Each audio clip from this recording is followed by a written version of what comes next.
I'm Alice the Fabric Ninja, and I've partnered with Amy over at Sewing for Geeks to make these adorable tech accessories. We have a cell phone charging pocket and a cord wrap that you can make yourself. The patterns are actually free. Look down in the description of this video for a link for where you can get the free patterns. I've made a cute, adorable kitty cat here and a kitty cat and pumpkin here, but there's also patterns for other ones. On this sheet, you can make a pig, cat, dog, or owl, but it's just a way of getting you started. You can personalize these in any way you want. These are actually perfect projects for people learning to sew and teenagers. Because they're made of felt, the edges don't unravel, and it makes it very easy for new people to start this project. Now, I've cut all of these out by hand and done all the embroidery by hand, but you don't have to. If you follow that link in the description, you're going to also find SVG files, which can be used by your Cricut or other cutting machines. You can actually cut out all these pieces. And if you prefer, you can absolutely do all of this embroidery on your sewing machine. You're currently watching the video to make the cell phone pocket. If you wanted to make the cord wrap, check the description for a link to this video. The cell phone pocket is pretty easy to use. You have your cell phone in here, and all you do is plug in up here. Obviously your cable would connect the two, but it makes it so your phone can stay off the ground while you're charging it, so you don't have to worry about anyone stepping on it. Thank you for sewing with Fabric Ninja. Remember, hit me up with a comment if you have any questions about what I'm doing or ideas for new videos. Today we are making a cell phone charging pouch from wool felt. Everything here is hand sewn today, but you can do most of this by machine. This is the sheet of paper that gives you all the pattern pieces if you want to cut things out by hand. If you have a cutter like a Cricut, I also have files available for that method. But I'm going to show this method here so you know that you could do everything by hand. This piece here is what we're going to focus on right now. Over here we have the part that wraps around your charging cables. And down here we have some designs that you can put in the center here. And as always, we have a square down here that helps you know whether this got printed the right size. So don't forget to measure that square if you've printed this out yourself. If you're taking a class from me, I guarantee you it's the right size. Don't worry. So we're just dealing with this part here. So I have cut it out right here.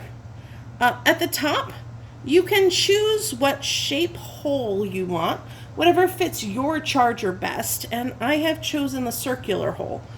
All I do is fold the sheet of paper and give a clip here, and that gives me a nice place to start cutting this out. So first thing you need to do is cut two of these.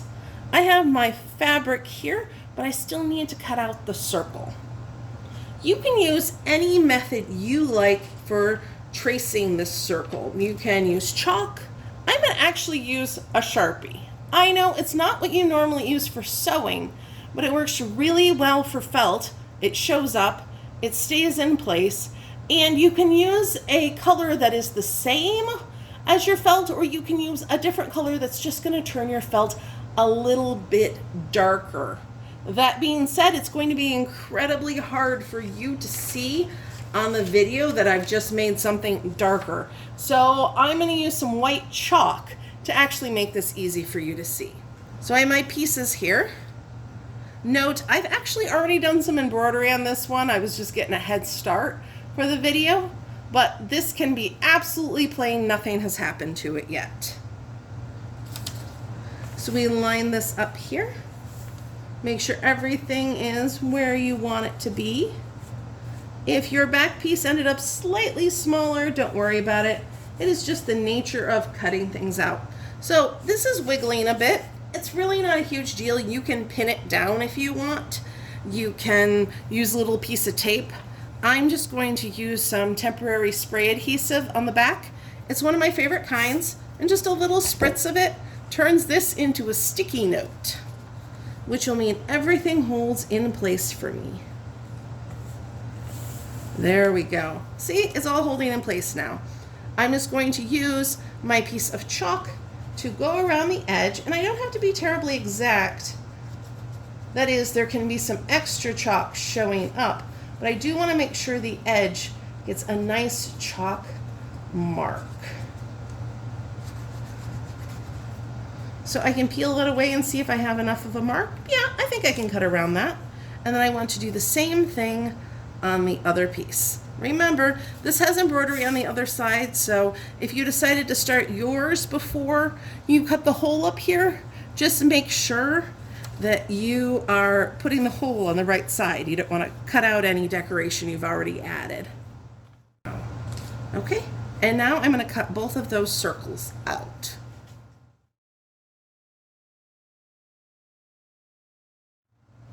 So now you have two pieces. You have the back and you have the front.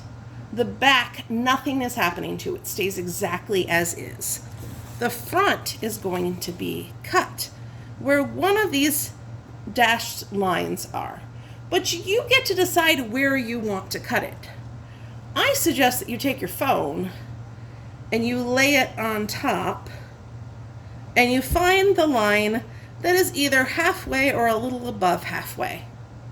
This is a smaller phone, it's a little older, and you can see that any of these two bottom lines would be fine, but I'm going to choose this top of the bottom two lines just to be safe and make sure it doesn't lean outward.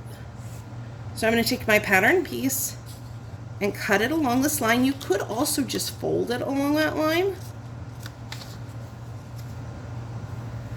And then I'm going to lay it on top of my pattern, or my piece that's already cut out, that is.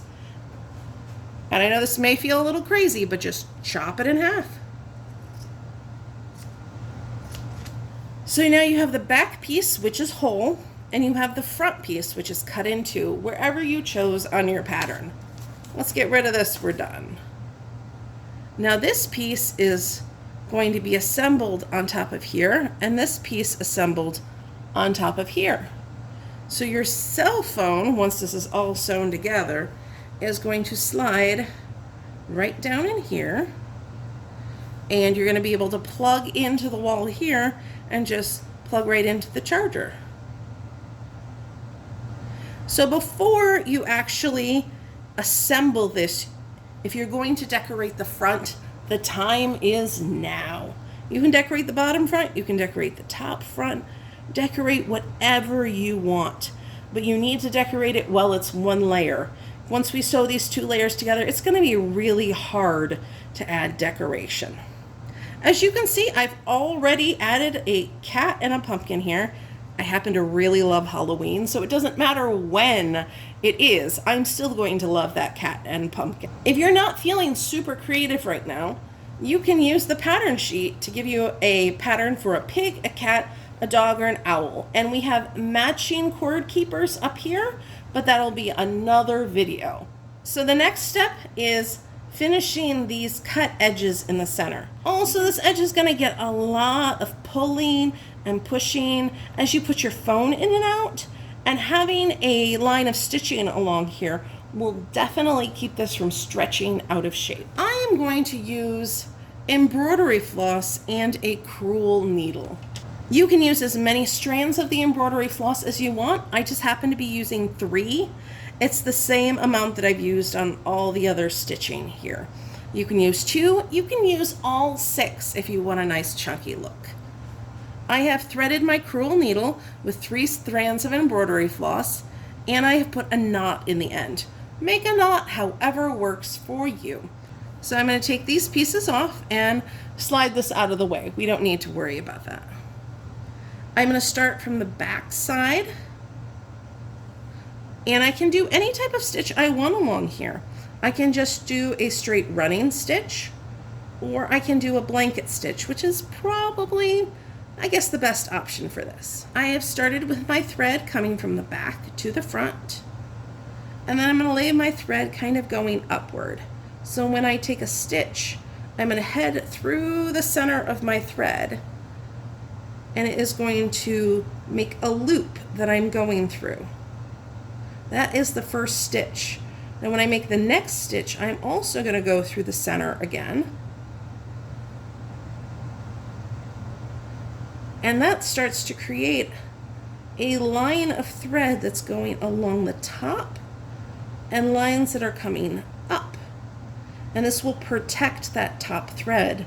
I'm sorry, that will protect the top edge of the felt from being roughened up, because this thread actually sits on the edge and protects it. So you just take another stitch, going through that loop again. I probably have my thread just a little bit long. I don't like rethreading my needle all the time, so sometimes I work through thread that's a little bit too long. Here we go. We just keep taking those stitches and letting that thread lay right along the edge. So one of the things to make blanket stitch look really beautiful is to have all of these stitches be the same length apart.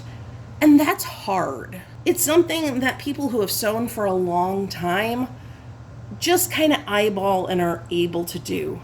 But it's not something that you're expected to do the moment you start doing this type of embroidery work. So what you can do is you can help yourself out. You can either mark yourself dots along here to help keep everything even, or you can actually just mark your finger. So I'm going to lay my finger right down here. You can see it lines up, and I can just take a stitch at the next mark on my finger. And that way I can keep all of my stitches even as I go. Well, I'm going to keep doing the rest of this edge and this top edge off of camera. It's really hard to actually do embroidery out far in front of myself. Next up, these pieces are going to be attached to this. So lay them right on top. You're going to be sewing around the outside edge as well as the inside circle. Again, you can use blanket stitch for this. You can use a running stitch, or you can use any kind of pretty fancy stitch that you want. It's completely up to you and the way you want it to work.